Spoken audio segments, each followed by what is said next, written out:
Kasus kematian wanita ASN Bangkalan di sebuah mobil dinas di Bandara Juanda terus bergulir.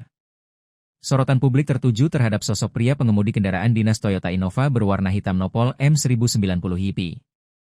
Mobil plat merah itu ditinggalkan begitu saja di area parkir Bandara Juanda Sidoarjo hingga sopir taksi online mencium bau tak sedap yang ternyata berasal dari jasad Ruliuni Setiawati, 50, warga Gang Flamboyan 18 Perumda Bangkalan, Rabu, 25 Juni 2026. Ruli merupakan Sekretaris Dinas Perumahan Rakyat dan Kawasan Permukiman, PRKP, Pemkab Bangkalan. Mobil terekam CCTV loket masuk parkir bandara dengan pengemudi seorang pria mengenakan masker di wajah pada Sabtu, 20 Juni 2026, pukul 16 waktu Indonesia Barat. Kuasa hukum Risang Bima Wijaya mengungkapkan, dalam CCTV terekam tidak ada orang lain dalam mobil dinas selain almarhumah Ruli dan seorang pria memakai masker yang duduk di belakang kemudi.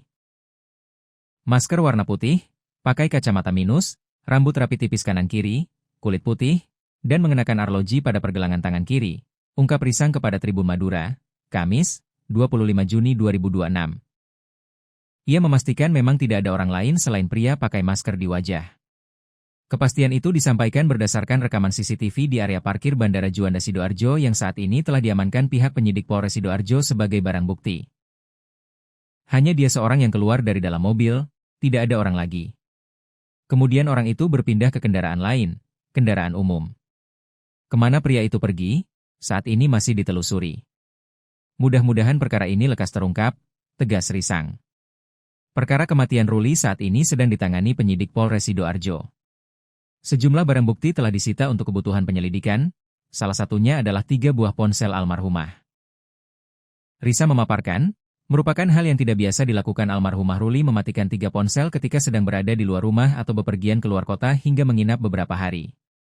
Pihak keluarga kemudian menjadi resah ketika pada Sabtu, 20 Juni 2026, siang, ponsel-ponsel milik almarhumah Ruli sudah tidak bisa dihubungi alias lost contact.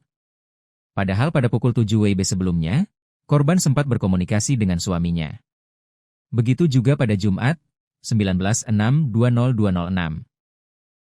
Malam, masih share lokasi berada di sebuah toko buah di Pujon, Kabupaten Bangkalan, hingga menelpon anak dan adiknya melalui layanan video call. Karena sebetulnya, meski wajahnya ditutupi masker sudah bisa diketahui.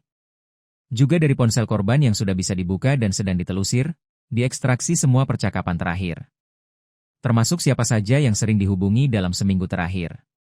Keluarga tidak mengenal gerak-gerik pria di CCTV, tidak kenal, papar Risang. Dalam upaya pengungkapan kasus ini, lanjut Risang, pihak kepolisian dipastikan akan menelusuri jejak-jejak yang diperoleh dari dalam mobil korban. Termasuk jejak-jejak tempat, struk pembelian, dan beberapa bukti pembayaran lainnya yang sedang ditelusuri pihak kepolisian.